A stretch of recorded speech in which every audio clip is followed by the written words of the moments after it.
the world champions of club football. When he has more impact. When he has more impact in the game. What more impact do you want in goals and assists, though? Is what people are going to say to us. Why not put Estevão in his favourite position as the 10 and see how he Enzo's getting goals and assists. He is. I'm just telling you, I want more from him. I'm with you as well. So what the fuck are you arguing with then? Right, boys, Chelsea absolutely dismantle Ajax. What does that mean? We're going to break it down in this stinking podcast. That's how excited I am. Chelsea are finally turning me on, bro.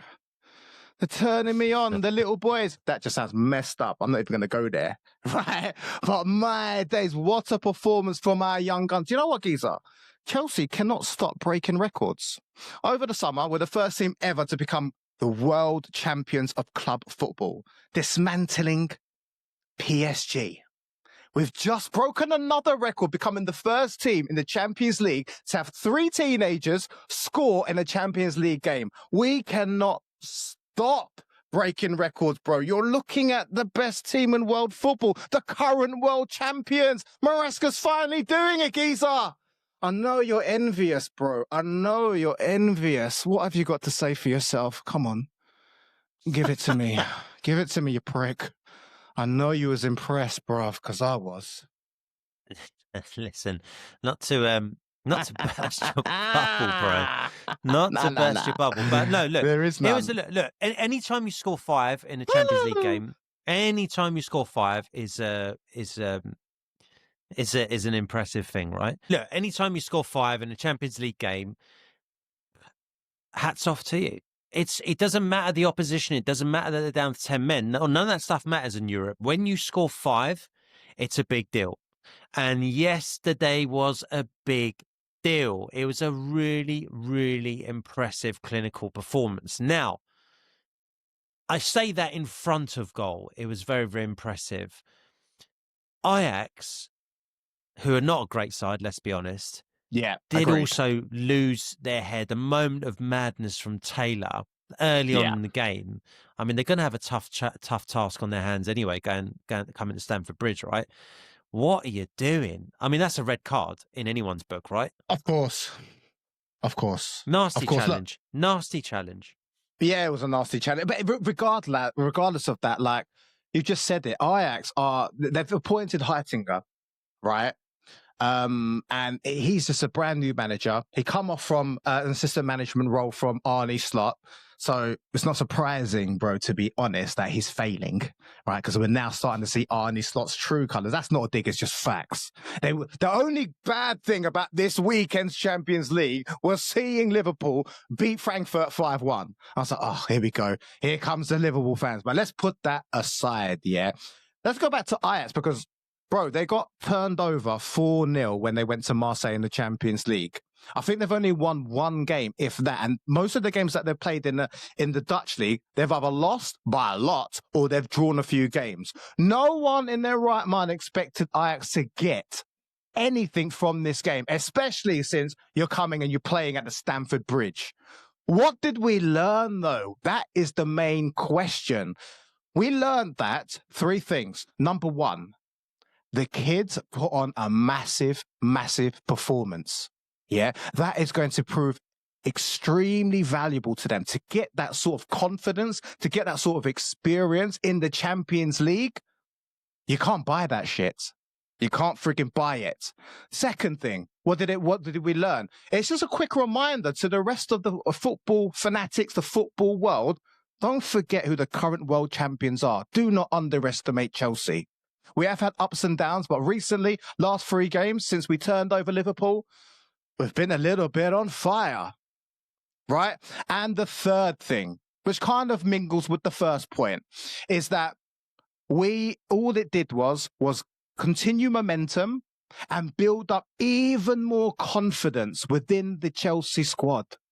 That's what it does.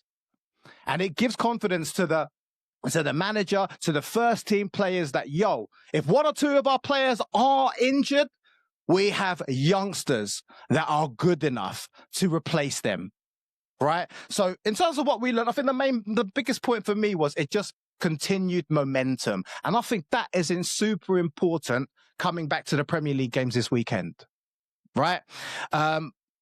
It was God-given. It was just everyone knew that Chelsea were going to win one way or another. With 11 men, with 10 men in regards to Ajax. That's all I got to say, bro. And it put a massive smile on my face. I did tell you after the Liverpool game, I wasn't the most excited like every other Chelsea fan, because I was like, it's one game. And Chelsea before that have been playing so boring, so side to side, no urgency, waiting for that perfect through ball. Then we had the game of two halves against Nottingham Forest, where the first half was so bad, bro. They didn't even look like a Premier League team. But Enzo Maresca seems to be learning. You're turning a corner, and Forest aside, whatever, they were rubbish, and Ajax, whatever. I mean, Ajax, it is interesting to see. They're a fallen European giant, aren't they? But there's two things that I want to say, because you said, you learned three things. One of them geezers better be Estevão Willian. That's what I want to hear, bro. One of them has to be. There's three things I want to say.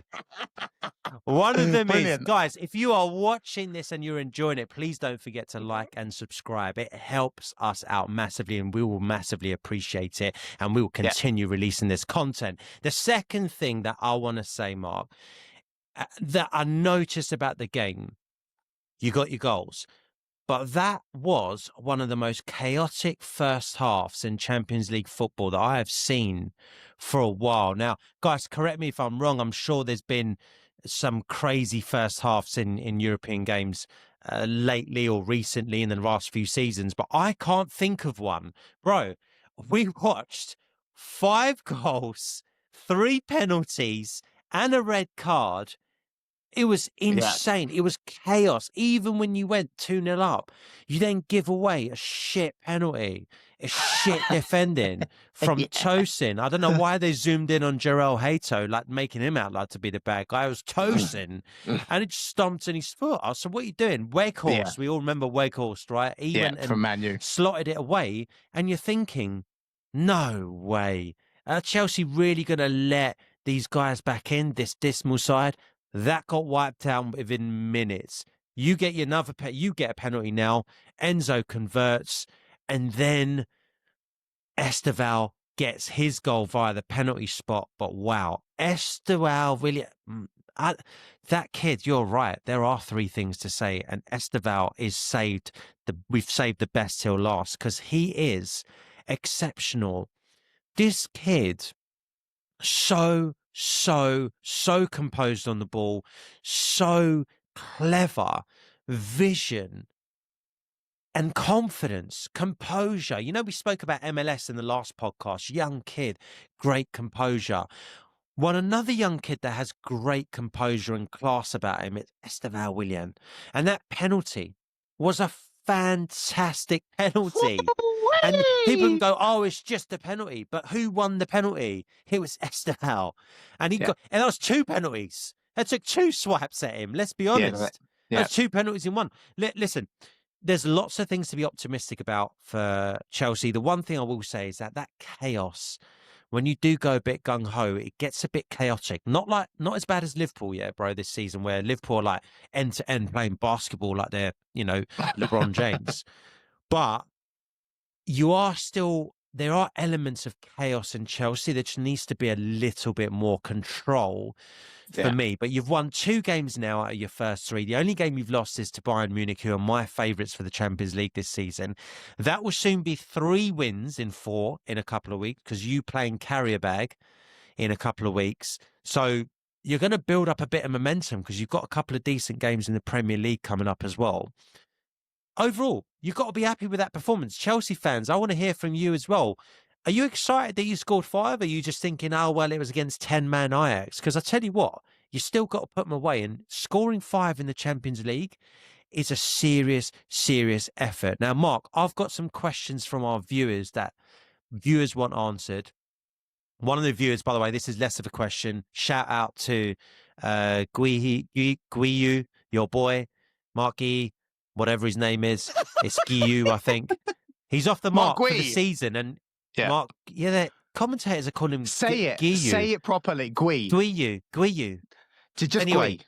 Okay, maybe I'm saying it wrong. All right. Okay, fine. Guiu Stick with that. scored. He's off the mark for Chelsea. Really, really Yes. important now that you've got an absence up top, long-term absentee with the lap, and it hasn't quite worked out for Pedro. It's nice to see him get off the mark. But the questions that Chelsea fans want answered, Moisés Caicedo scores again. Of course. His goal is from outside the box again. Again. Is this becoming a deliberate ploy? Is this now becoming a trademark Caicedo goal, a trademark Caicedo trait? It looks like it, bro, because every game it feels like, maybe not every single game played so far this season, but it feels like the majority of the games, it feels to me like every game Caicedo is coming up with a winner, bro. Not a winner, coming up with a worldy goal from outside the box. It looks like it is his trademark. And what a fantastic time, because, you know, you see, last season he scored a couple of wonder goals, but he seems to be doing it a lot more regularly this season. I don't know if the instructions from Maresca is like, you know what? I want you to be, before, yeah, protect the back line. But now it looks like, hey, you know, he must have been saying to him, Geezer, you got skills and you need to show the world the skills that you got. Yes, your number one job is to help out the back line, to break up play, to destroy the game when it needs to be destroyed. Yeah, but you do have the technical ability, and it's proven now. Yeah, to move forward a little bit more, especially like when we need a goal or when we're dominating. Yeah, and we're already looking solid at the back. Go forward a little bit. You have the ability, and he does have the ability. Caicedo, best midfielder in the world. And he plays for Chelsea, Geezer. Plays for freaking Chelsea. You know what? How much should we pay for him? 115 million? Yeah? Last minute, Liverpool wanted to buy him. He was like, nah, F that. Why would I go to a dead team like that? They're going to be declining in a couple of years' time. And look at what's happening now, bro. He loves Chelsea, bro. But at the end, I loved it, bro. He was kissing the badge. That's what every fan for their club, they want to see their players do that, bro. I'm a little bit worried that he's so good. It's only a matter of time before the big boys come in. And the good thing about Chelsea, Geezer, is that they smash all these players on massive long-term contracts. So if someone does want to come in for Caicedo, they do want to come in for Cole Palmer, they do want to come in for Estevão Willian, because eventually they will, bro.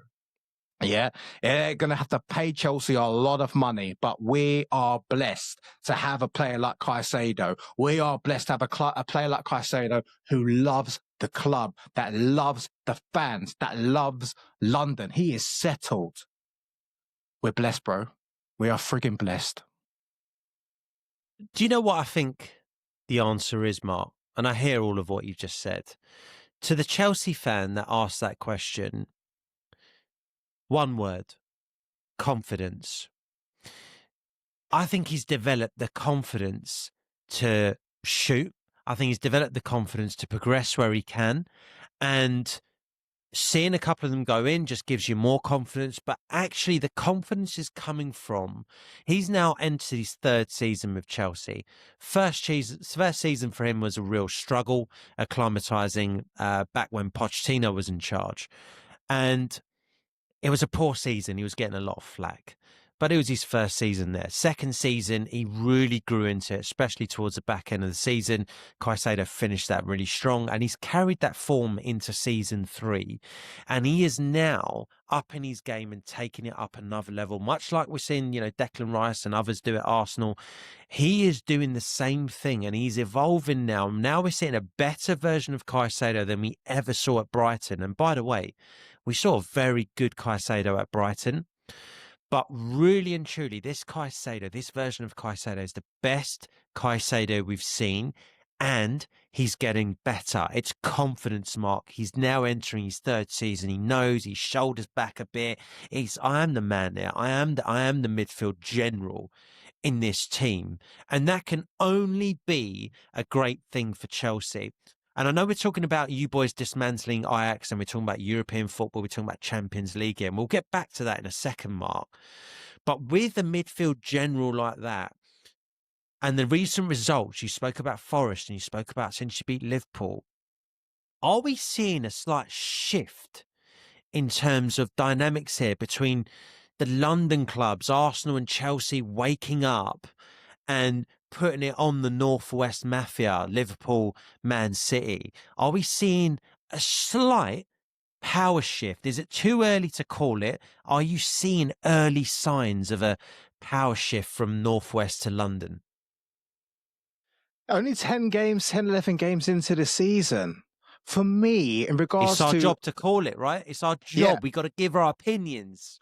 I've been a little bit disappointed with the flat displays of Chelsea. I'm talking about specifically my club right now, yeah? I have been a little bit disappointed. And mans that have been watching the podcast this season, I know Chelsea fans are like, oh my God, this guy needs to be like a little bit more excited, a little bit more happy when we win. But I'm getting over the scars of the red cards, and when the red cards come in, Maresca is like bringing on defenders. Like, what are you doing? It feels like he has no faith in the squad, that they can't beat teams like with 10 men, even at home.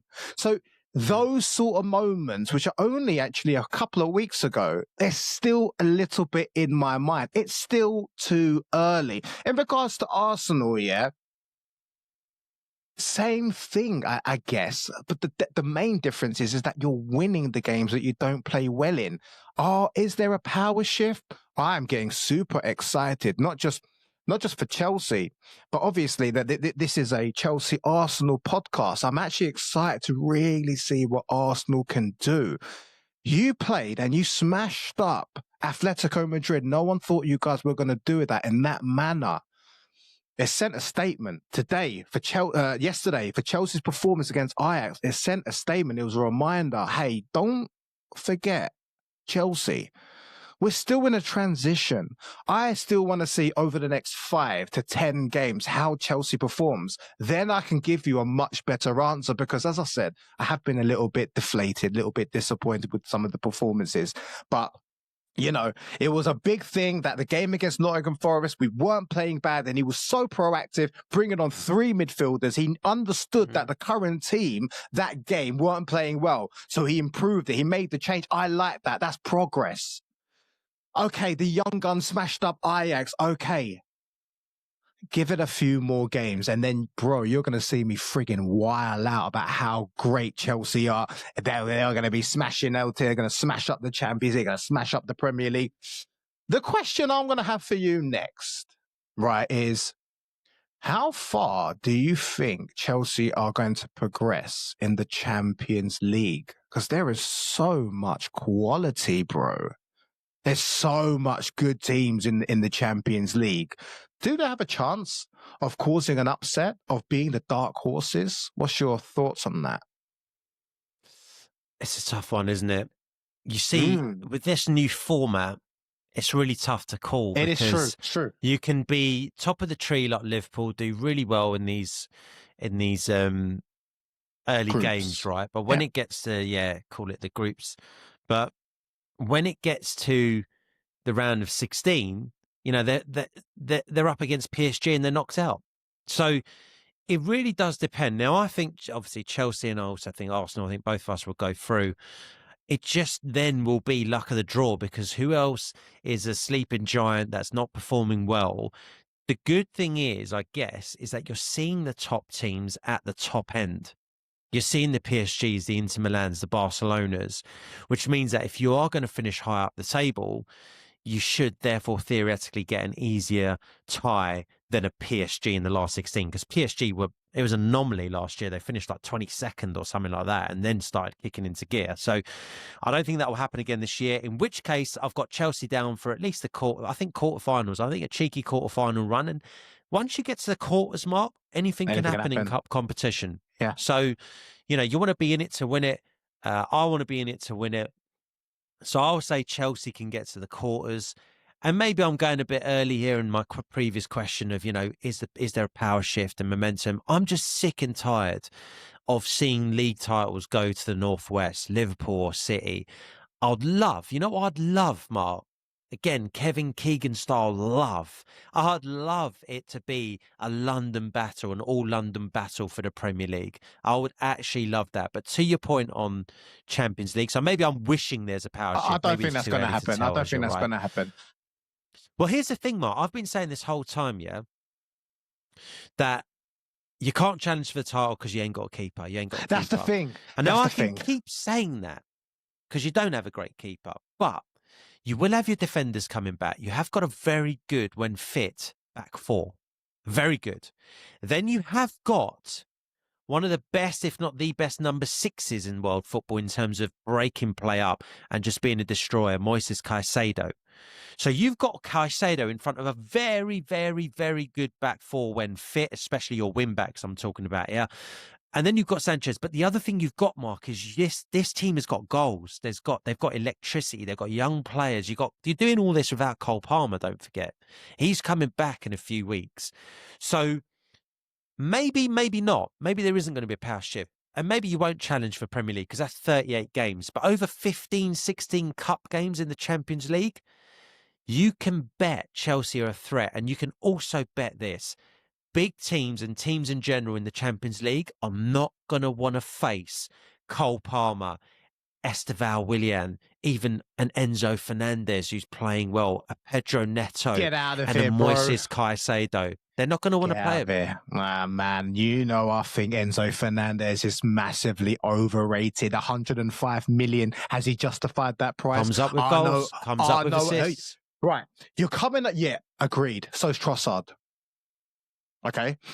I don't think Enzo Fernández does enough to justify that price tag. I don't think he has enough impact in the game for the majority of games. Now, he's coming at 1 or 2 assists. Okay. He is coming at 1 or 2 goals, but I am not like every other Chelsea fan where I'm going to jerk off over every single Chelsea player because they play for Chelsea.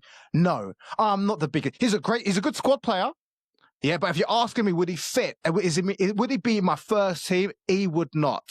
But you're right. You keep saying this, geezer. You keep saying this, man. Yeah, I am. No, Mark, I got to push back. Oh, no. There comes a point. There comes a point, Mark. Look, geezer.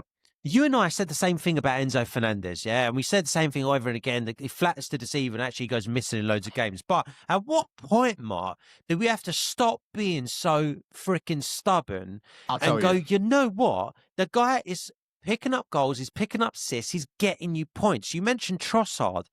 Guess what? Without him, we don't get 3 points against Fulham. So it is what it is. At one point, Mark, and I'm with you on this, because we and you started the year saying the same thing about Enzo. Flatters to deceive, £105 million. A lot of the time he goes missing. Game gets played around him. But at what point do we have to fucking change and go, you know what? This guy is delivering. He's delivering goals, he's delivering assists. When he has more impact. When he has more impact in the game. What more impact do you want in goals and assists, though? It's what people are going to say to us. Listen, he is supposed to be the hybrid of Makelele and the hybrid of Lampard. And I only see seldom glimpses of that, even so far to this date. I want a little bit more from a £105 million player. He won't get into my first team because in my midfield, geezer, I would have Lavia, Caicedo, and either Cole Palmer or even I'll put João Pedro ahead of him. I'm not joking. I would. I want to speak to you about Cole Palmer. Carry on. I'm going to talk to you. Bro, I'm just telling you, he wouldn't fit in my first team. If you want to talk about Cole Palmer, bro, you mentioned already about Caicedo being the best, one of the best midfielders. We have the most unpredictable forward players in Cole Palmer. We have the most fearless player Where in football. are you playing him? Where are you playing him? That's the thing. I agree. I agree. We're going to play him in the 10. Maresca wants to play him in the 10. I think he gets found out. He gets suffocated in the 10. Yeah, I have also said this multiple times, yeah? But even, we put him on the right, geezer. I'd put him on the right. I'll put Neto or Estevão on the left. And I would even put João Pedro as the 10. That's his preferred position. Or, you know what? I'll put Estevão in the 10 because that's his preferred position. And I'll put Cole Palmer on the right. And I'll have Neto on the left. Why not? How do you drop Enzo? Okay, fine. I mean, the reason I said that, I had an extensive debate with our Chelsea boy about where Cole Palmer should play and whatever else. So you're still debating between 10 and right. But if you play him on the right, you're number 10. You're going to drop Enzo for Pedro or Estevão. Yeah. And of course, I love Estevão.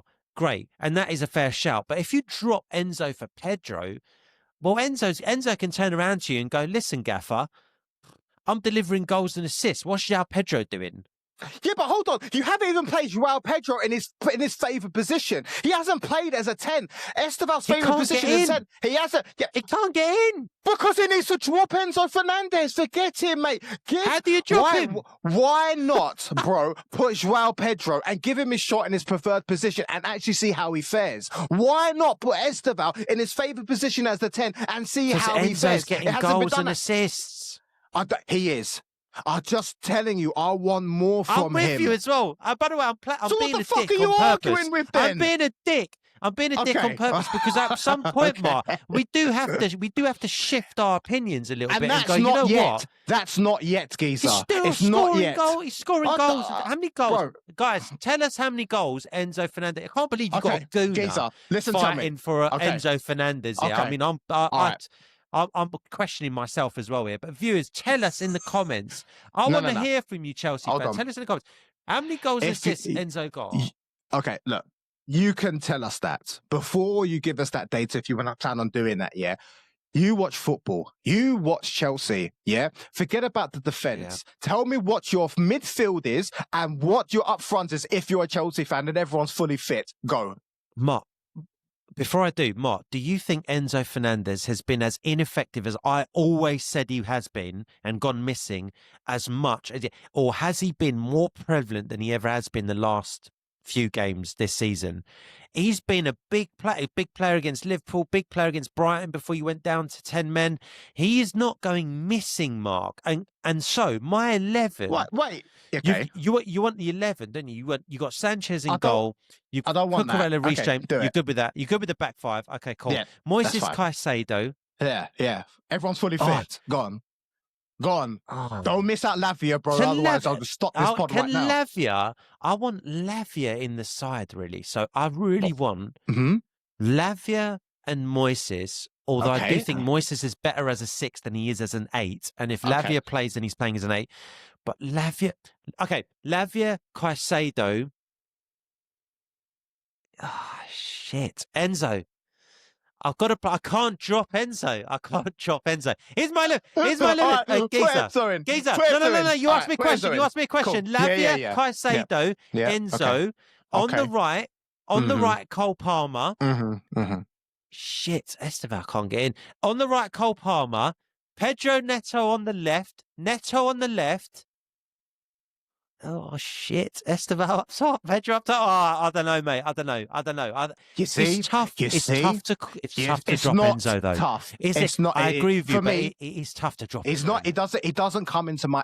Look, what annoys me is I watch a lot of Chelsea influencers. I love George Benson. I love Blue Lions. I love all those guys talking Chelsea.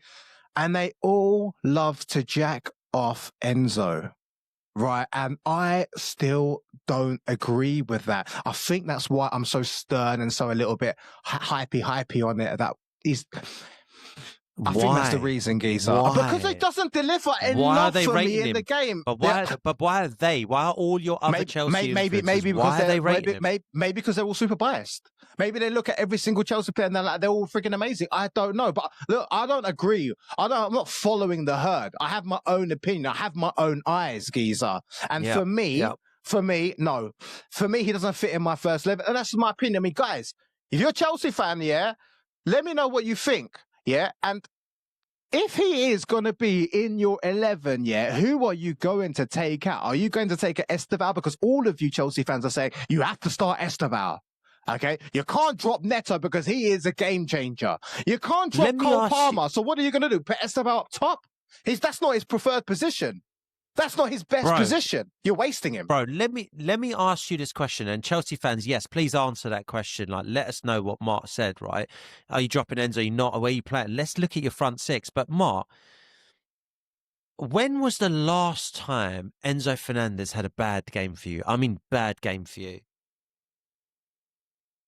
Maybe a couple of games ago. I remember it was a game this season. I was especially looking and I was like, oh, Geezer, like, what are you fudging doing?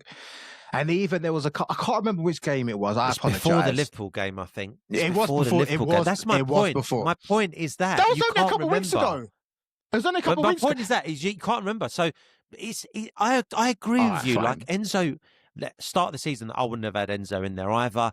I'm not saying I definitely would have him in now. I just think it's tough to drop him when he's playing well. But guys, let us know. Maybe you think I'm barking mad. Maybe you think Mark's barking mad. Maybe you think we're both mental. And maybe you think the answer lies elsewhere. But if I look at my bench and I've got Estevão on it as someone to bring on, and Enzo's still scoring goals and getting assists, I'm not in a bad spot, man. Yeah, look, you're right. You when you say it like that, it's not the worst decision in the world. You spend 105 million, you got to play him. There's a lot of talk right now, even about Liverpool. Yeah, you've got like 50 million pounds or something like sitting on the bench. And what are you doing? Like, you got to play these players, and there's a certain amount of pressure, and maybe that's the case. But again, a lot of people do rate Enzo, but I'm just not the biggest fan of him just yet. He still needs to do a lot more. Neither am I, but I think he's starting to convert me more than he's starting to convert you. Is that fair? Because we both started not fans of Enzo. We both said he goes missing. I'm just slightly further down the path. By the way, you brought up Liverpool, so I just want to say this. Liverpool, you're shit. Carry on. Now, look, we've covered a lot in this pod. We've had I'm sure I've said some very controversial things, even that, fellow Chelsea fans are going to be like, what the fuck? Well, who is this guy? Look, guys, this is my opinion. And if you think different, then let us know in the comments down below, because we're going to reply to every single one of you guys. Make sure you find self-subscribe so you don't miss any of this fire content. Hit this video right here, and we'll see you lot in the next one. Nice, guys.